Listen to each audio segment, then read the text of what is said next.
Olá, boa noite. Você já está assistindo o Consumidor em Pauta, um programa de utilidade pública da TVE que vai ao ar diariamente, de segunda a sexta-feira. Termina o radar, termina a boa música do radar e a gente já começa aqui a tratar de direito do consumidor, direito de família, direito do trabalho e direito previdenciário. Hoje nós vamos tratar de direito do consumidor. Daqui a pouco eu já vou dizer para vocês quem são os nossos convidados. E a participação de todos deve ser feita através do nosso e-mail, que é consumidorempauta@tve.com.br.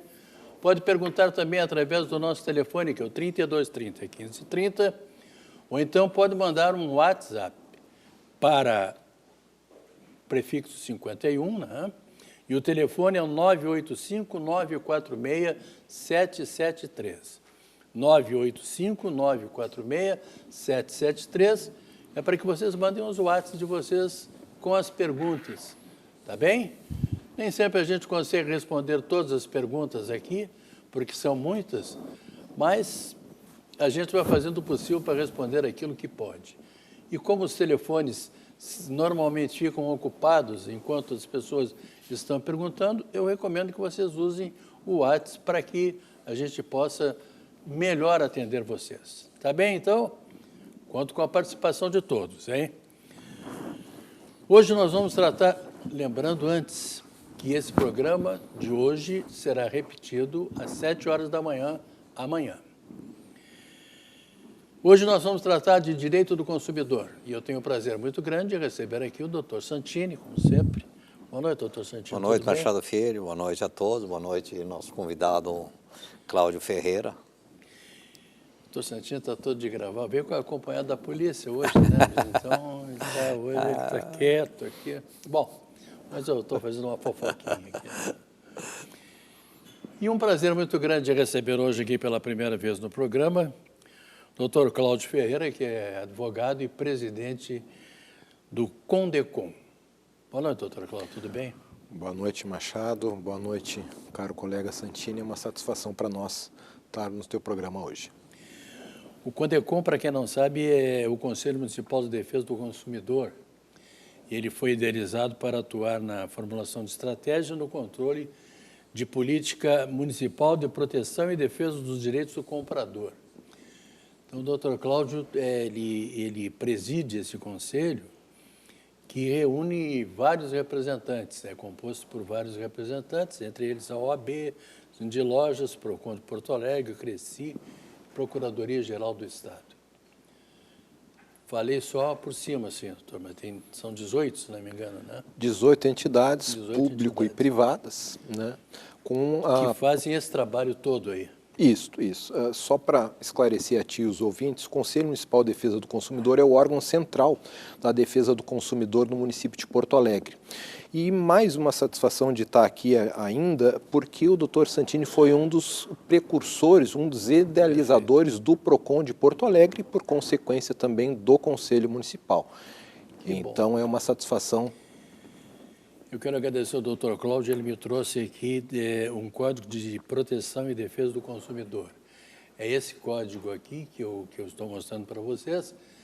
E o doutor Bonato, o professor Bonato, sempre diz aqui, isso aqui não tem um dinheiro, é tudo verba não tem dinheiro público aqui, né? É tudo verba das multas, das coisas que acontecem, que os PROCONs fazem e acabam fazendo o Código de Defesa do Consumidor. Muito obrigado. Ministério da Justiça, Secretaria Nacional do Consumidor, Senacom.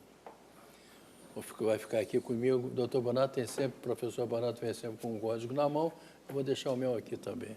Não é, doutor Santini? Pois é. Então, vamos lá, nós temos muitas perguntas. Olha, e quando eu falo em muitas, é porque são muitas mesmo. E eu vou começar com o doutor Santini,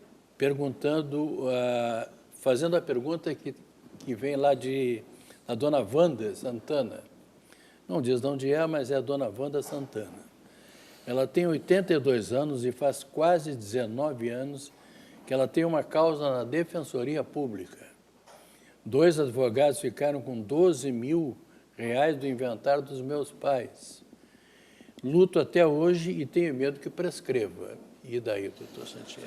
Bom, a jovem Wanda, né, de 82 anos, 19 anos é um tempo longo, né, mas ela informa que tem uma causa que entrou, pelo que dá para entender aqui, através da Defensoria Pública. Então, não tem custo advocatícios, né, que a Defensoria Pública presta um assessoramento jurídico às pessoas que têm, né, baixa renda, enfim, ou têm uma necessidade especial aí. Então, não estou entendendo por que 2 advogados ficaram com 12 mil, a não ser que a ação, ela tenha a mesma ação, ela tenha contratado 2 advogados, em tese, né? E vai ver que eles misturaram o dinheiro, depois não sabia mais. Pode ser, né? A não ser que depois a Defensoria ingressou com a ação e posteriormente a dona Wanda pode ter contratado 2 advogados, até talvez o Cláudio possa complementar.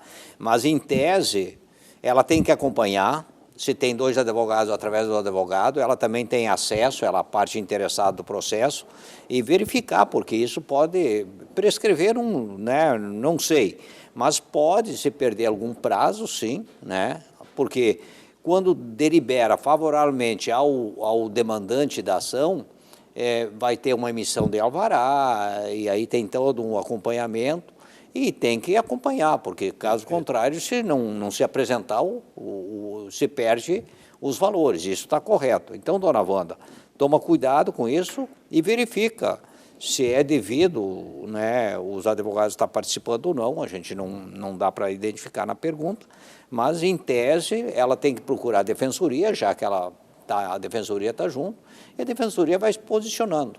Se ela não tem condições de acompanhar, designa, através de uma procuração, alguém que acompanhe.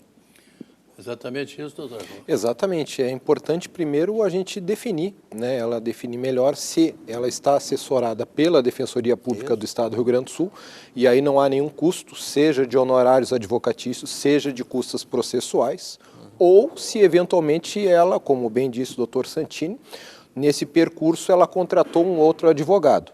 Mas, em qualquer situação, se ela tiver alguma dúvida sobre a atuação, seja da Defensoria Pública do Estado ou seja de algum advogado privado, tem a nossa OAB-RS que pode dar melhores esclarecimentos para essa telespectadora, dona Wanda, de 82 anos. Eu queria aproveitar, doutor Cláudio, e lhe fazer uma pergunta. Na prática, nós falamos aqui rapidamente no CONDECOM, de que forma o CONDECOM atua na defesa do consumidor? Ele é o órgão central da defesa do consumidor no município de Porto Alegre. Ele é o responsável pela política municipal de defesa do consumidor. Sim. O PROCON de Porto Alegre apenas executa a política traçada no âmbito do Conselho. É o Conselho que estabelece prioridades, é o Conselho que estabelece a maioria das práticas que vão ser executadas pelo PROCON Municipal de Porto Alegre. E sempre houve uma parceria muito grande entre CONDECOM e PROCON de Porto Alegre, justamente porque o objetivo é o mesmo, é defender, no caso, o consumidor de Porto Alegre. E é importante a participação das mais variadas entidades, como tu bem citou, porque reflete, a sociedade está refletida, está contemplada nesse conselho. Né? E é importante que o conselho seja predominantemente composto de pessoas da sociedade civil. Um conselho não é um órgão da administração, sim, ele é um órgão representativo da sociedade, no caso a sociedade porto-alegrense. Perfeito. Doutor Santini, eu tenho uma pergunta aqui do senhor Osmar, que mora na cidade de Gravataí. Ele diz o seguinte: compramos uma casa financiada pela Caixa Federal, pelo sistema retroativo. Ocorre que, para termos desconto nas parcelas, tivemos que abrir conta para fazer débito em conta. Porém, tem uma despesa chamada cesta, sendo que o desconto é menor que essa. Pelo menos é o que está escrito aqui. Já argumentamos sem sucesso. E ela quer saber, o senhor Osmar, aliás, quer saber se esse procedimento está certo, doutor Santini. Olha, Osmar de Gravataí, em tese, o financiamento foi pela Caixa, né? Um empréstimo habitacional, né? E deve estar no contrato, se não tiver, tem que observar isso, que teria que fazer o pagamento na própria Caixa ou outra agência bancária convenhada com a Caixa Econômica Federal. Bom, em tese, essa cesta é o custo de manter uma conta, a não ser aquela conta de salário que não tem custo, mas cesta de serviços que o cliente faz, o consumidor faz com uma instituição financeira. E aí tem um custo. Hoje tu faz pesquisa e tu pode fazer a portabilidade, inclusive, de uma agência bancária para outra, né? Isso hoje já permite. Então, Osmar, em tese está correto cobrar um serviço, né, por essa cesta, aí um valor por essa cesta. Agora, se você tem um conflito, tem dúvida e não superou com o gerente, falar com o gerente da Caixa Econômica Federal, tu pode consultar o Banco Central. Porque o Banco Central é a agência reguladora de todas as instituições financeiras. E o doutor Santino vai dar o telefone agora. Exatamente. Banco Central 0800 729 5678. Ele consulta lá e se não é procedente o que eles estão fazendo, o próprio Osmar já transforma a consulta em denúncia. E aí o Banco Central abre um procedimento administrativo de fiscalização pontual. Doutor Cláudio, quero lhe fazer uma outra pergunta ainda sobre o Condecom. A pergunta mais especificamente sobre vendas pela internet. Compras de outros estados e outros países. Há alguma novidade para que o consumidor tenha garantia dos seus direitos? A gente sempre recomenda, Machado, primeira orientação que a gente passa é o seguinte: antes de efetuar uma compra, ainda mais num site .com, ou seja, fora do Brasil, que ele verifique, por exemplo, o consumidor.gov, que ele verifique o site Reclame Aqui, que ele tente fazer previamente uma pesquisa para ver se aquele site que ele está adquirindo aquele produto, especificamente falando, é seguro ou não.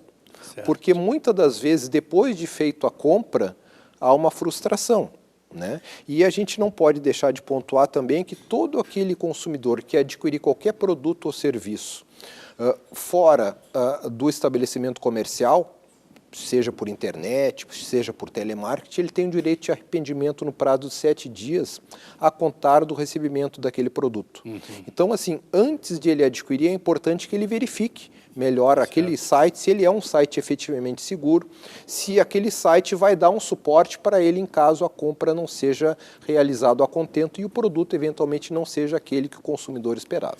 Ele tem uma garantia, assim, né? Sim. Nesse sentido.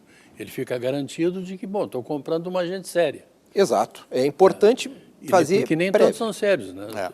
Infelizmente. Lamentavelmente, nem todos são. Né? Essas recomendações que o Cláudio colocou são perfeitas. São primordiais. Além do mais, ele pode verificar, né, no caso, se esse produto tem uma assistência técnica no país. Isso é importante. Sim. Mas, essencialmente, o que o Cláudio colocou, perfeito. Tu tem o período de arrependimento, né? Primeiro, identificar se aquele site, enfim, tem credibilidade. E aí tem vários caminhos que já foram dados. Mas depois ainda tu tem 7 dias. Agora, vai reclamar para quem? Polícia Federal, Delegacia do Consumidor, etc. São ações, assim, reclamações pontuais que, para efetividade e êxito dessa reclamação, é muito difícil. Então, a prevenção, a pesquisa e a preocupação antes de fechar o negócio são fundamentais. É o melhor caminho. Doutor Cláudio, eu lhe fazer uma pergunta aqui de um telespectador. Ele pediu para não ser identificado, mas ele mora na cidade de Butiá. Ele diz o seguinte: estou com o pagamento das contas de luz em dia, mas a CE cortou a minha luz, alegando que o mês de maio de 2019 não foi pago.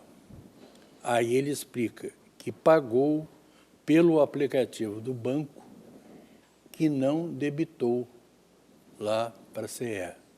E aí, o que ele faz, doutor Cláudio? Pelo que se depreende desse questionamento do telespectador, não houve o efetivo pagamento.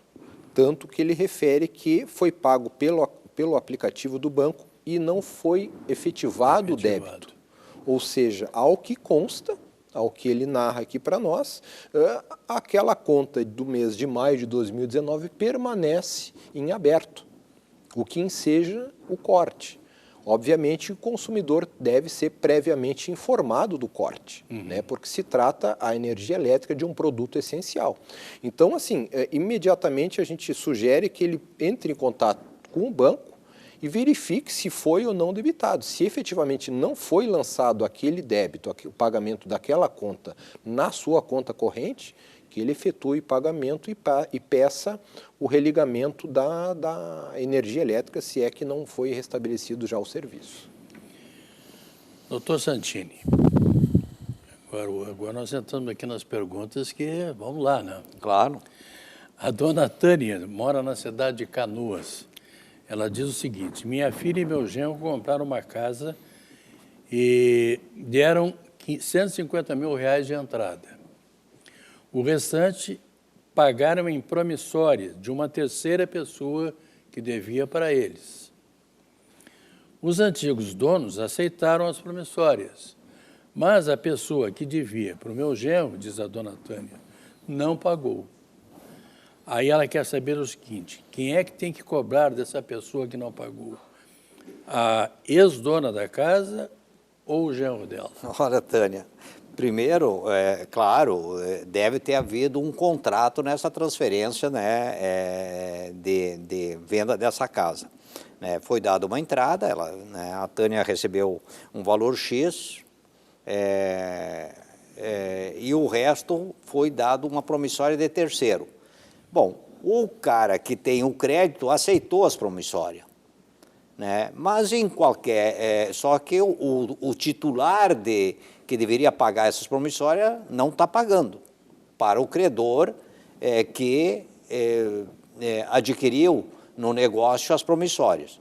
O bom senso recomenda o seguinte: quem ficou com as promissórias e não está tendo êxito na cobrança, se não está escrito no contrato, né, o risco seria dele. Mas, em tese, se eu fosse o antigo dono das promissórias e eu transferir as promissórias e não estão recebendo, eu assumiria o risco, né? Eu tenho que me comprometer exatamente com o negócio que eu fiz. E eu teria que ir atrás do primeiro devedor dessas promissórias que fez o negócio comigo. Então, Tânia, se não está escrito isso aí, que tem a responsabilidade, o cara aceitou as promissórias como crédito e aceitou o risco, aí tu está isento. Caso contrário, tem que compor uma solução aí de bom senso. E o bom senso manda ir lá falar com quem deu Ou as promissórias, une os dois, né, quem era titular das promissórias primeiro e agora o atual, para cobrar desse devedor administrativamente e judicialmente. Une forças, porque o ideal é nesse sentido. Só complementando, desculpe interromper, em se tratando de título de crédito, especificamente com relação à nota promissória, é importante frisar que todos aqueles que fizeram o aceite na nota promissória são coobrigados. Então, aquele credor, ele pode escolher contra quem, eventualmente, ele vai demandar. Perfeito. Tá certo. Mas chegam tantas perguntas aqui, eu vou passar isso aqui, porque essa aqui já foi feita, do Anderson lá de Bom Jesus. A dona Zaira, doutor Cláudio, ela mora na cidade de Guaíba. Ela comprou um forno elétrico, pagou a primeira parcela, mas se mudou de cidade. E aí mudou a voltagem. A caixa está aberta, mas nunca foi usado o forno elétrico. Ela ligou para a loja e disseram que já haviam se passado 7 dias e não daria para trocar. Ela quer saber o que fazer. Pelo que narra a dona Zaira, lá de Guaíba, pelo que consta, como se refere, a loja referiu que em 7 dias, a princípio eu estou presumindo que houve uma compra por internet ou qualquer outro meio que não o meio físico. Sim, né? Então, efetivamente, a loja não tem a obrigação, uma vez escoado o prazo legal, no caso aqui de vendas, imagino que pela internet, de 7 dias, efetivamente a loja não tem a obrigação. Mas o que a gente constata? Que uma boa conversa com o lojista, especialmente no interesse de fidelizar aquele cliente, na maioria das vezes a loja até pode aceitar uma troca. Pois é. Volto a dizer, não há obrigação, porque muitas das vezes alguns consumidores acham que tem uma obrigação, só que aquele direito, eventualmente, que eu acho que é o caso que se refere em 7 dias, já teria passado. Né? Mas muitas das vezes uma conversa, né? Talvez até se trate de um cliente já mais antigo, mais habitual na loja, a loja tem todo o interesse em continuar com aquele cliente. O doutor Santini, o professor Bonato, tem sempre chamado a atenção para isso.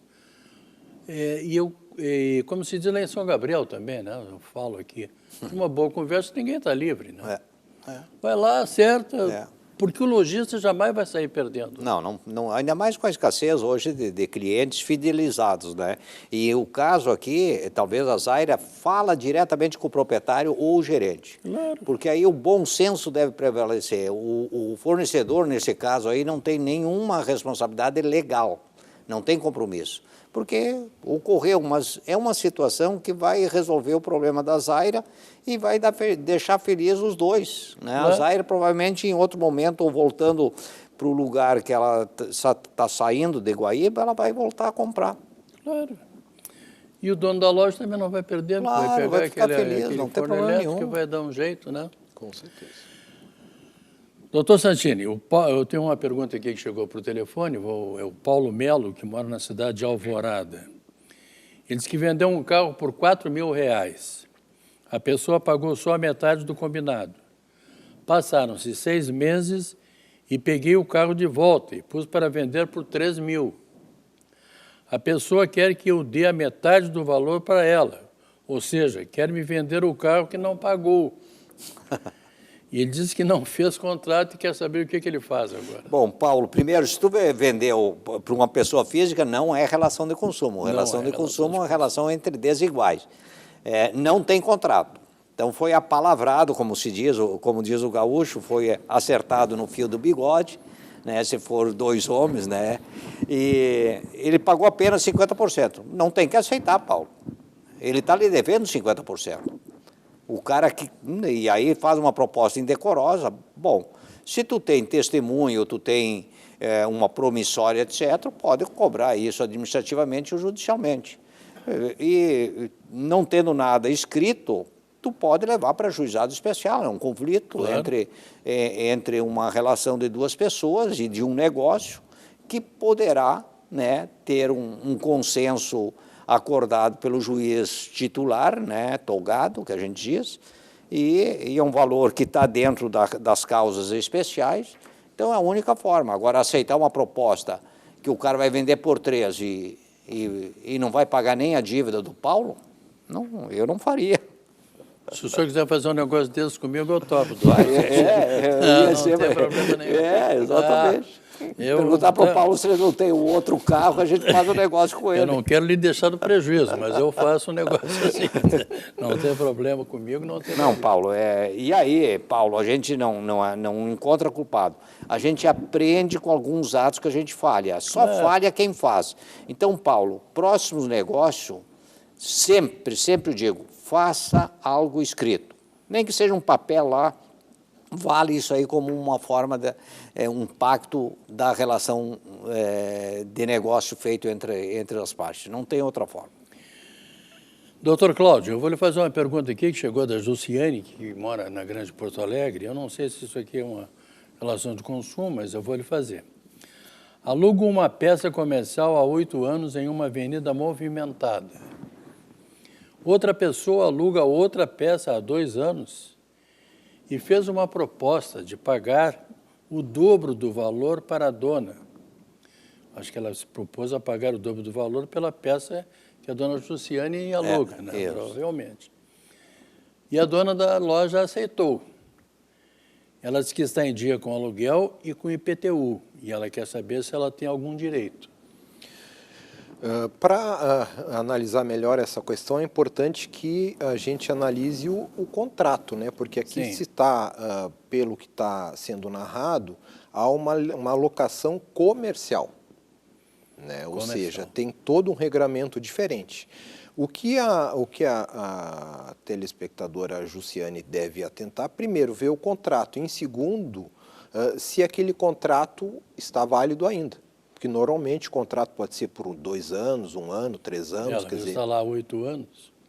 que aí vai se renovando, Vai se a renovar. princípio... Se a ninguém princípio, pede, se renova por automaticamente. exatamente, por mais 1 ano e aí sucessivamente. Né? Agora, é importante ela verificar, porque estando em plena vigência o contrato, ela não pode ser afastada do imóvel, especialmente porque, como ela narra aqui, está em dia com as suas obrigações, notadamente o aluguel e o IPTU. Então, ela não está inadimplente, ela não está dando nenhuma causa para a rescisão do contrato.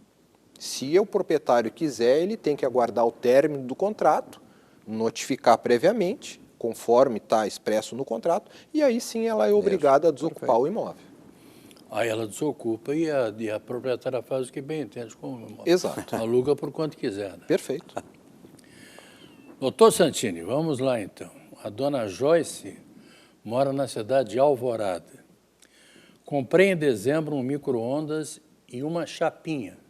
Pô, faz tempo que eu não uso chapinha, até porque no meu cabelo não ia ficar muito bem. No carnê com garantia e seguros a mais. Mas mês passado, nosso micro-ondas queimou a lâmpada e minha chapinha está com problemas. Olha isso, dona Joyce, eu não quero lhe falar nada aqui sobre, até porque eu nem respondo as perguntas, eu só pergunto. Mas a minha mulher e a minha filha têm uma chapinha. E essa chapinha vive dando problema. Eu não sei o que é com a chapinha. Se elas usam muito, o que acontece, mas elas usam. Bom, gostaria de saber se eles é que têm de levar para alguma assistência técnica ou como fica a situação.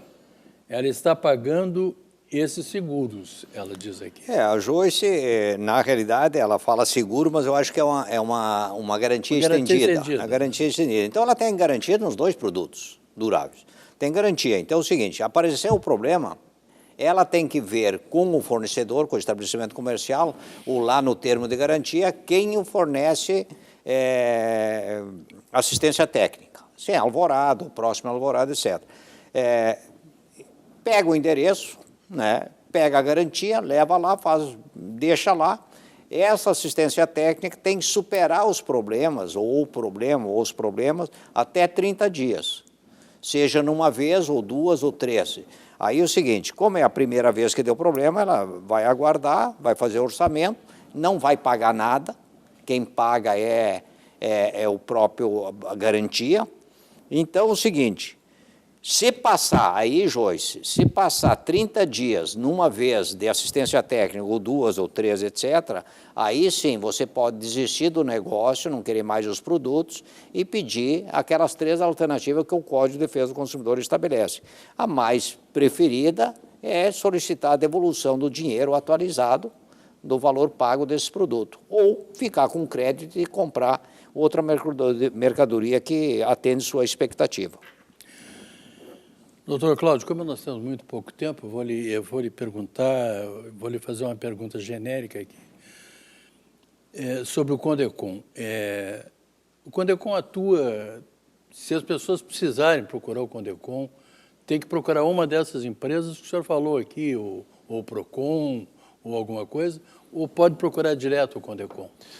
Assim, Machado, sempre quando houver problemas na relação de consumo, é importante o consumidor, no caso especificamente de Porto Alegre, falando, que ele procure o Procon, né? Porque o Conselho ele lida com as políticas públicas de defesa do consumidor.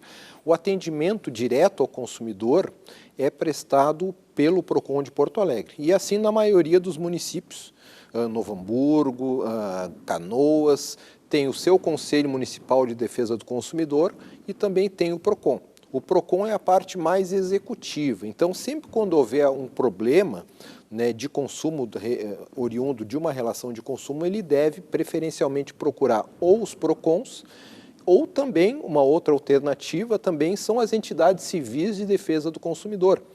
Movimentos de donas de casa e consumidores do Rio Grande do Sul, o Fórum Latino-Americano de Defesa do Consumidor, também presidido pelo Dr. Santini, que também integra o Fórum Nacional das Entidades Civis. Eu quero pedir desculpas ao Marcos, ao Luiz Carlos, ao Luiz Ricardo Anchieta, ao Jefferson, ao Luciane São algumas das pessoas que telefonaram para cá, mandaram perguntas e a gente não conseguiu responder, mas elas serão respondidas na próxima semana com certeza absoluta. Quero agradecer muito ao doutor Santini e ao doutor Cláudio Ferreira, que é presidente do CONDECOM, pela maneira gentil com que responderam as perguntas aqui no programa. Muito obrigado. Voltem sempre. Muito obrigado, eu que agradeço. Lembrando que esse programa será repetido amanhã, reapresentado amanhã, às 7 horas da manhã. E lembrando também que amanhã, por ser quinta-feira, eu estarei aqui às 6h30. Vou tratar de direito de família com a doutora Solange Guinteiro. A todos vocês, muito obrigado, muito boa noite e até lá.